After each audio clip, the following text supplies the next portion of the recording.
You are listening to the Wealth Formula Podcast with Buck Joffrey. Get ready to change your life.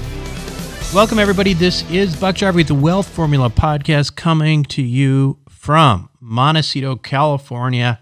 And it's incredible. The summer is just about here. My kids have about a week left in school. Boy, how time flies when you're having fun, right? Or I guess time flies when you're in a pandemic.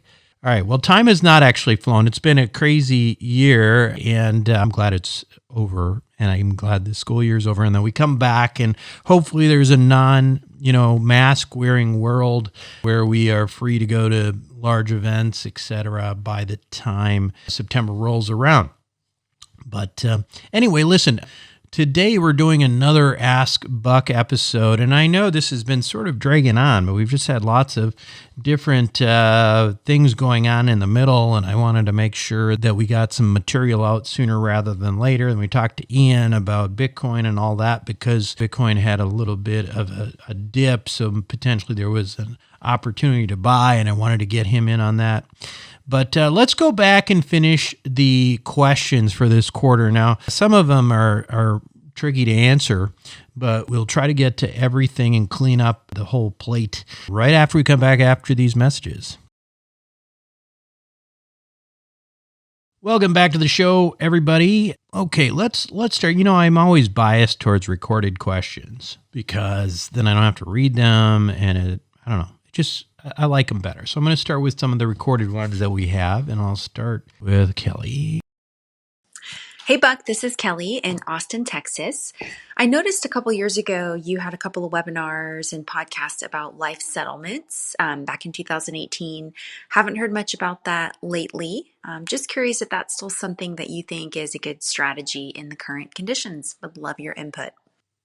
Good question. So first of all, let's start out. What are life settlements? Life settlements basically so it's an interesting concept. So life insurance, cash value life insurance, like Wealth Formula Banking, like Velocity Plus. These things, they are products that are considered assets, right? They're basically, a life insurance policy is an asset. And the Supreme Court made that decision almost 100 years ago when there was some issue basically with a patient who didn't have any money and he needed some surgery. And the surgeon said, well, what else you got? And the guy said, well, I have a life insurance policy that you can have. Well, I don't advise that, by the way. I mean, don't put your life in the hands of somebody who you benefit from your death. But anyway, as it turned out, this person did fine during the surgery, but eventually did die when the surgeon tried to collect. There was some issues with that, and then it went all the way to the Supreme Court, and the Supreme Court said, yep, that was an asset, and it was transferred to this surgeon, and therefore he owns it. So that is a life settlement when you transfer the ownership of a life insurance policy to a third party. When you sell it away, it becomes a life settlement. Life settlements, as you can imagine, are potentially a very valuable type of investment because as of right now, everybody dies. Right? So everybody dies. So essentially what you're doing is you're buying basically at a discount a death benefit that you're going to eventually get. And the rate of return you're going to get on that is a little difficult to predict because every year a person lives, your return goes down. So usually what you do is you rely heavily on, these kinds of actuarial studies and that kind of thing. And you get a pretty good idea of what your investment might be. It's obviously going to be more accurate if you have a whole bunch of policies that are in a fund because then they kind of average out, right? Some people live longer than they're expected to. Some people live less long, and so on. Now, we used to do some of this in the Investor Club, and it's still something that I think is really valuable. But one of the reasons that we've stopped kind of talking about it and doing things, Kelly, is frankly because, the cat's out of the bag, right? I mean, this has been going on for a while, but it really wasn't something where retail investors were participating in much. And now they are. And so before we were just, we were buying them alongside Berkshire Hathaway and other major companies. But now the prices, like everything else, has gone way up. And right now, at least from what what we're seeing, it's not really making sense to buy anymore. And so that's why we're not. So hopefully that answers your question. But in theory, it's a very interesting thing. There's not a lot of tax advantages to this kind of investing. So that's another consideration to think about. People have typically done it through qualified accounts where they don't have to worry about the tax implications and all that. So, all right, let's see. What's our next question here? Hi, Buck. I love your podcast, and I've already participated in 3 investment opportunities thus far. I'm about to move forward with the Wealth Formula Banking solution, but I'm deliberating on what the ideal minimum maximum annual contribution levels should be.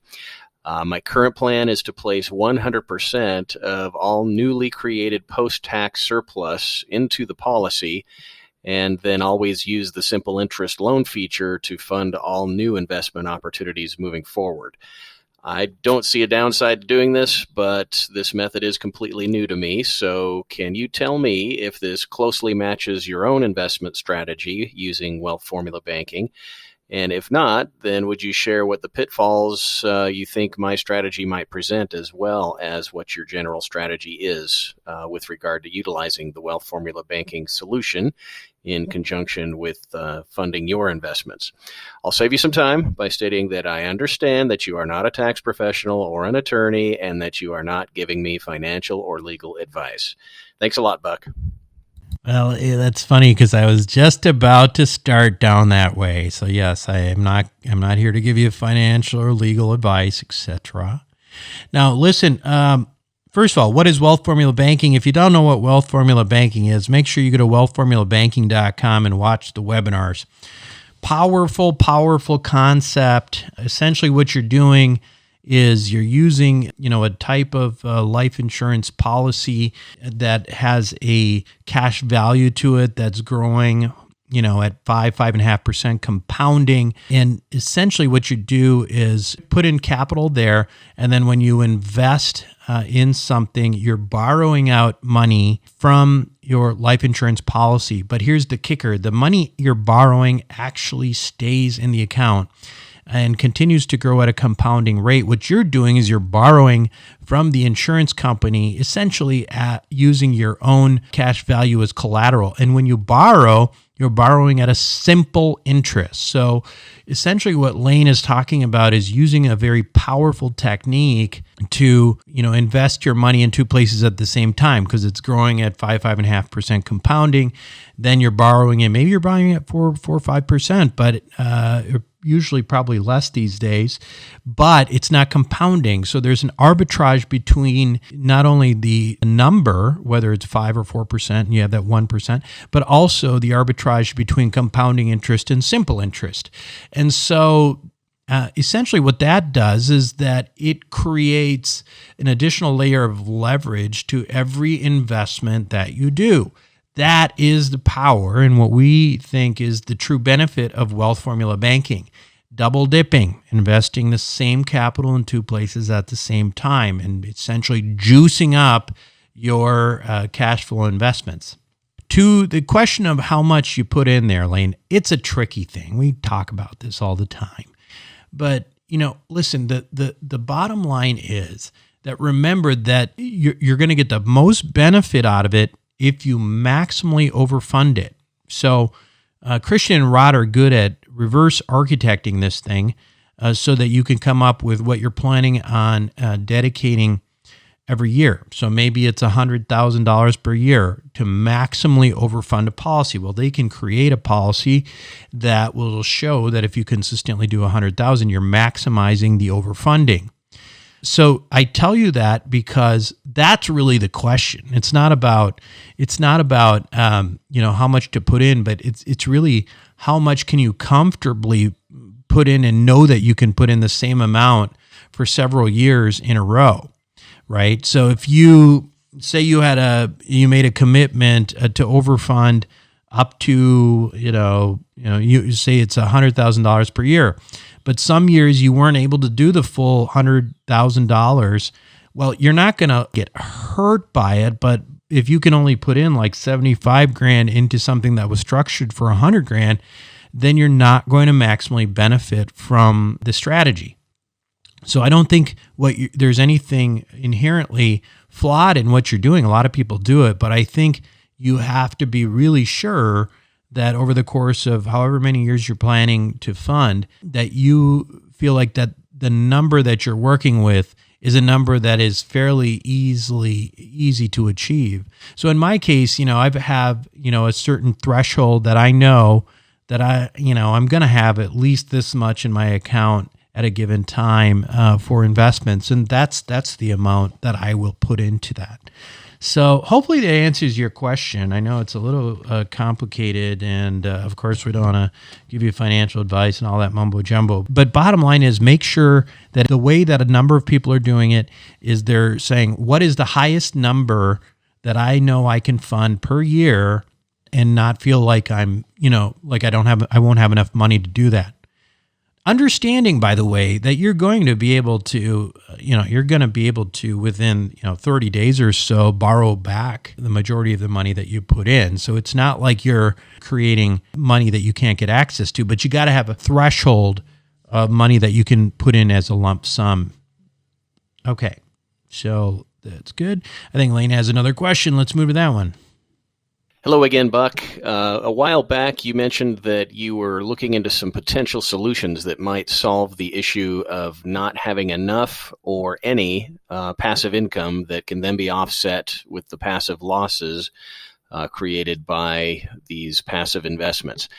Anyway, please let us know if the idea is dead now or if you are still in the process of validating and vetting this solution, because I am not a real estate professional that generates passive income, and neither is my wife. And there may be others in your listenership that are in the same boat. Anyway, thanks again, Buck. Well, yeah. So there was a show I did with Tom Wheelwright not too long ago. And you'll have to look it up. But the last Tom Wheelwright show I did specifically talks about, passive income and different ways to potentially convert, business income and that kind of thing into passive income.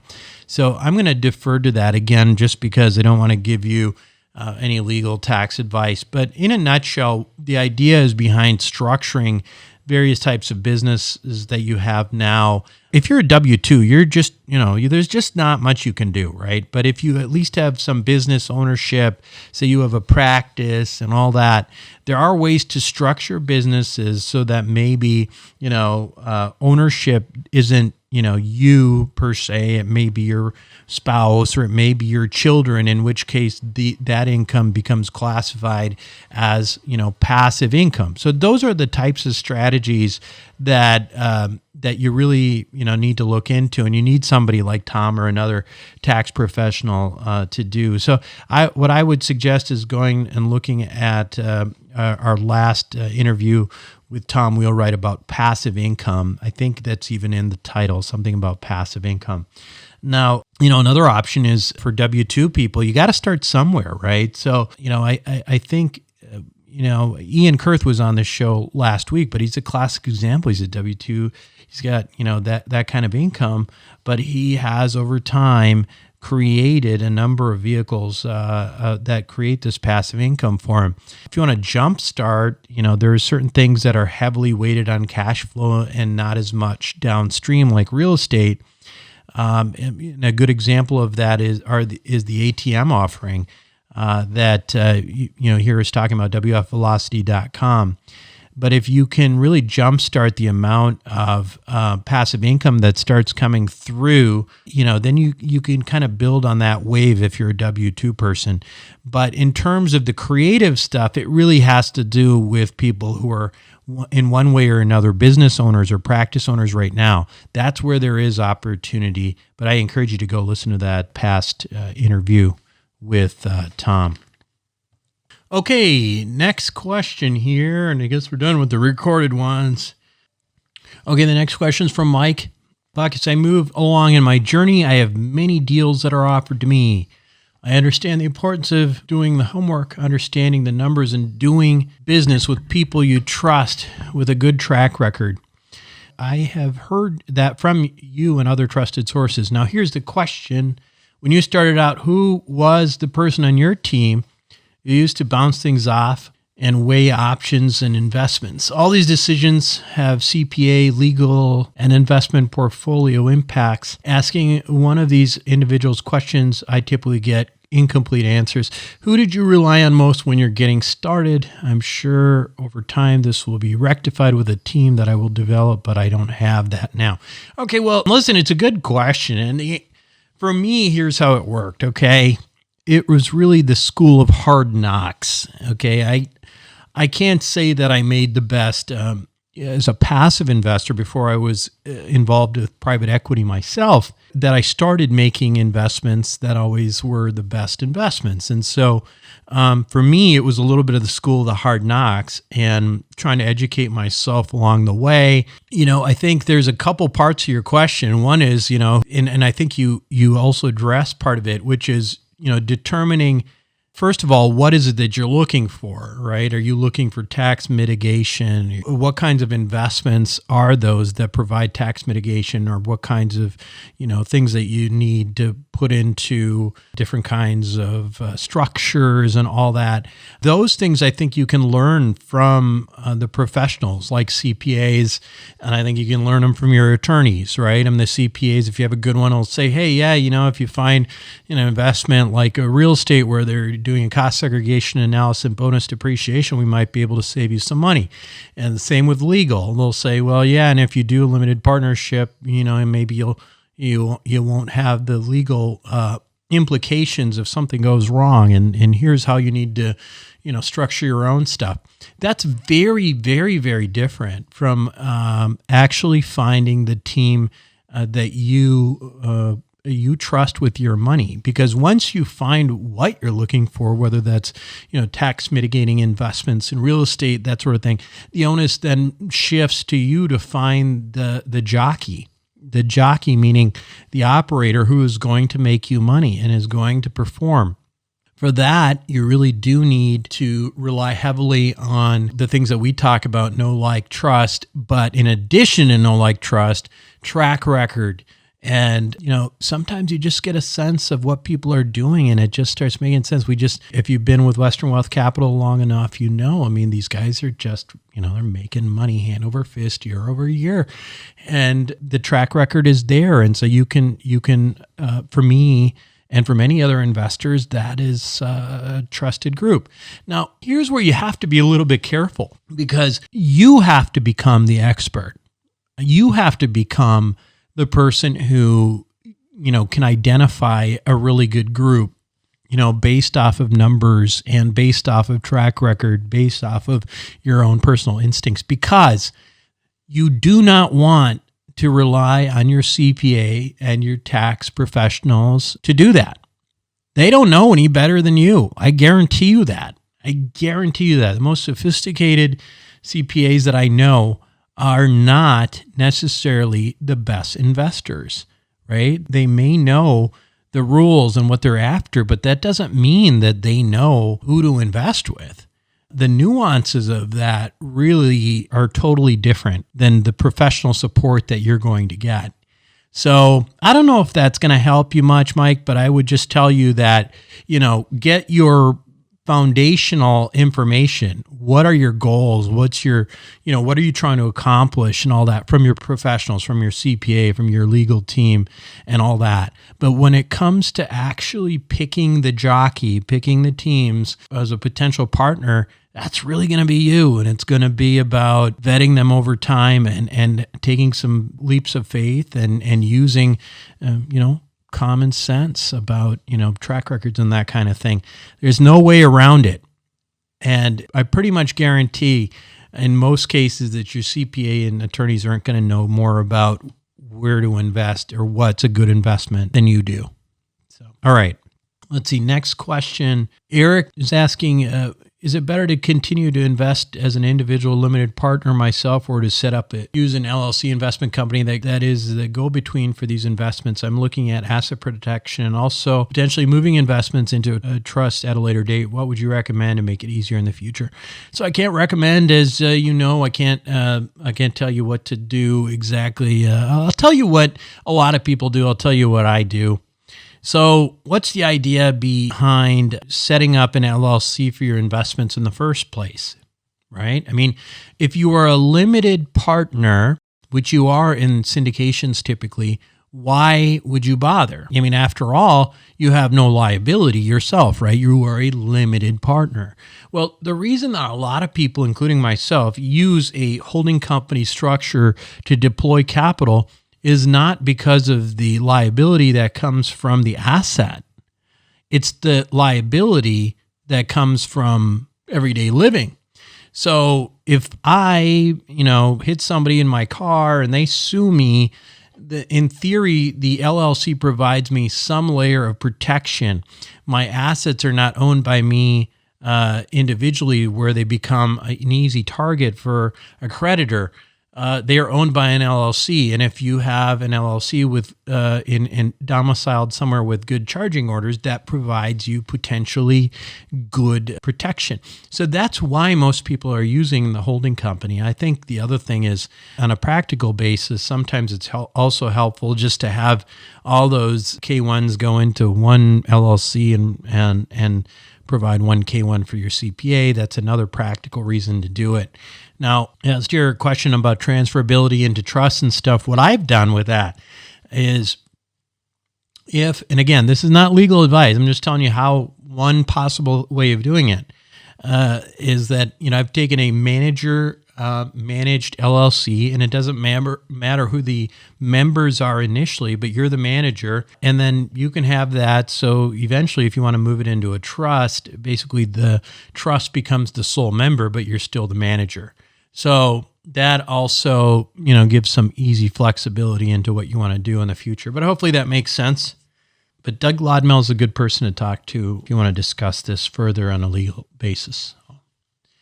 All right. Next question. Andrew. Hi, Buck. Thanks for putting out such a great show. I've been intrigued by the ATM model. That's WFVelocity.com, by the way.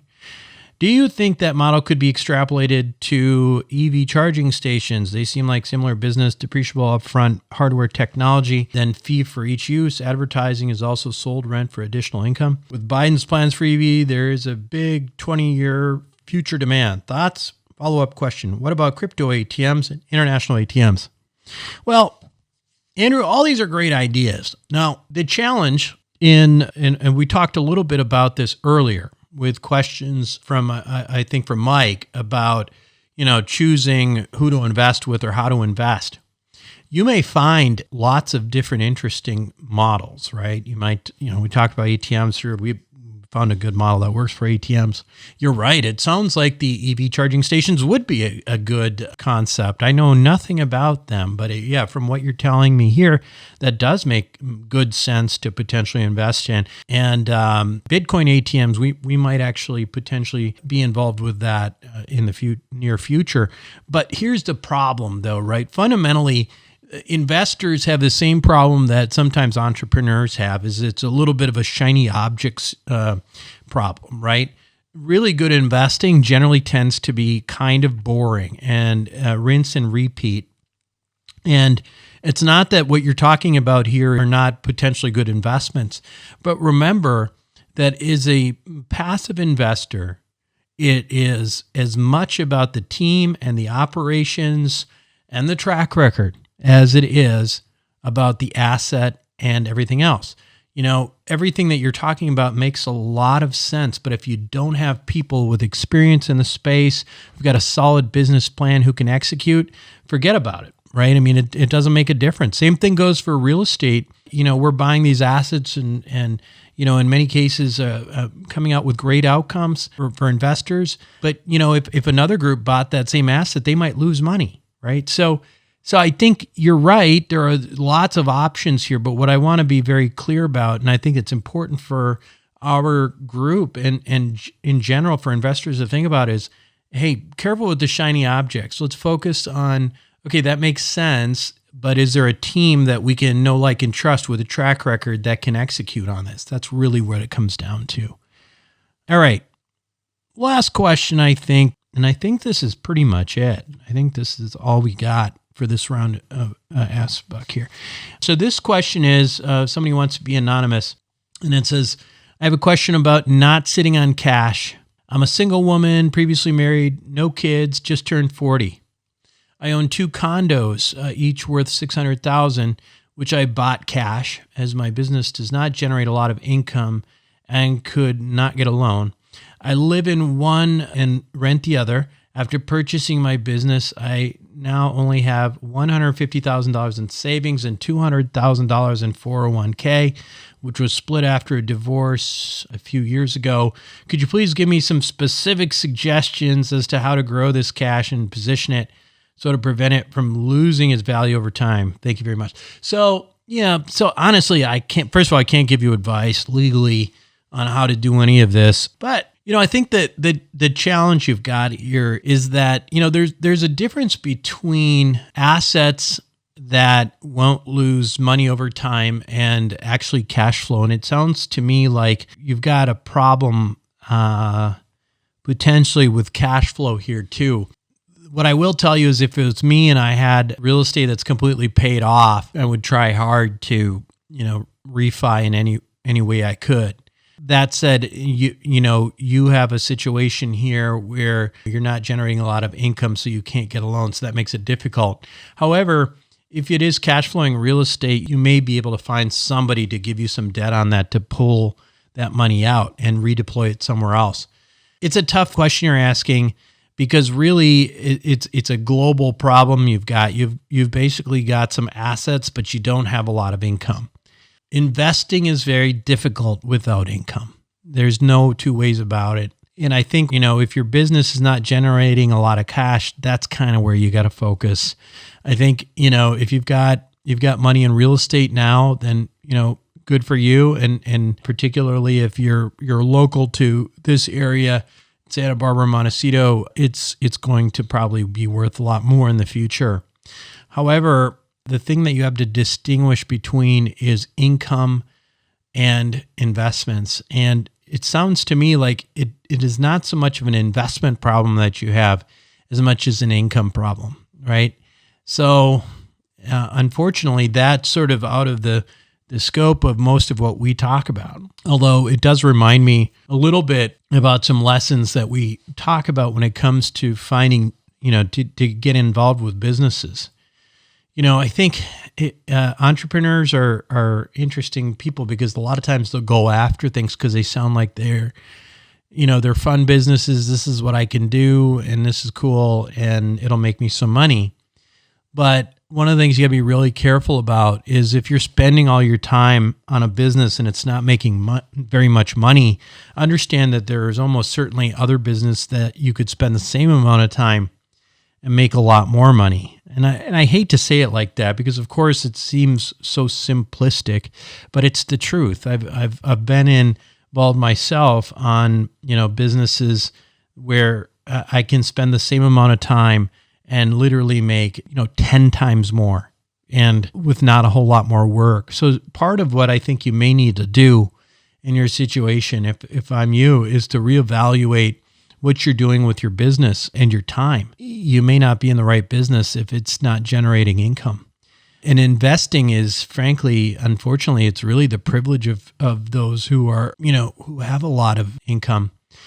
In terms of, what you have right now, again, I'm biased and I can't give you advice, but certainly I think, owning real estate is solid. I don't think that there's a whole lot more I can give you. And in terms of the 401ks and all that, I just can't give you specific advice on what to invest in. But I would, again, try to make it, if I can help in any way, it would really just be to, ask you to focus and think about what you're doing as a business and, what could you potentially be doing that maybe has less overhead, maybe has less moving parts, less risk, and maybe more importantly, a higher upside. Because if you're in a business that relies on you, you're in a business that, the more you work, the more money you make. And if you take a day off, you lose money. That becomes really hard. So anyway, I don't think I was very helpful at all for that question. And I apologize, but there's certainly lots of shows out there other than mine that might do a better job. But I think you got to evaluate what your business is and whether you want to continue doing it. Okay, well, let's take a break and I'll be right back.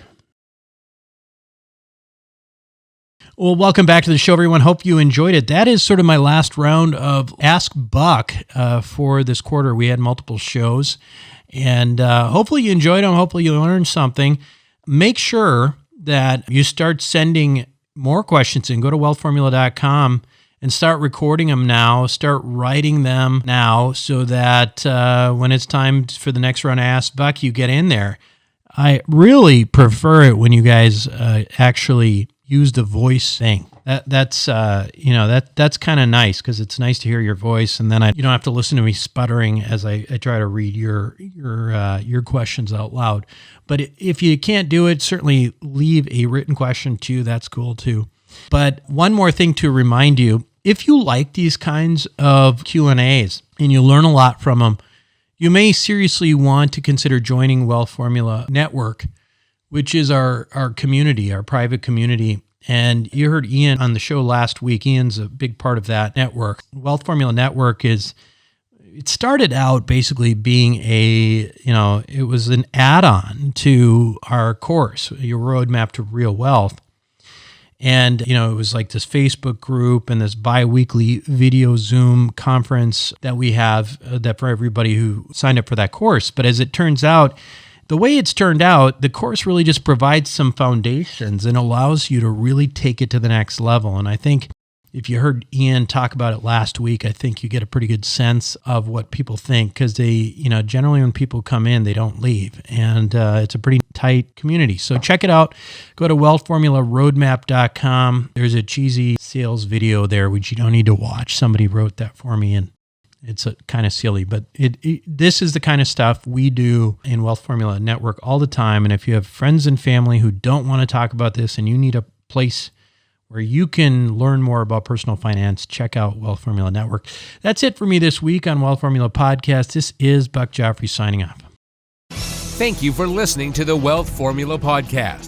Visit us on the web at wealthformula.com. The information contained in this podcast are opinions, not fact. As always, consult your own financial team before making any investment. See you next time.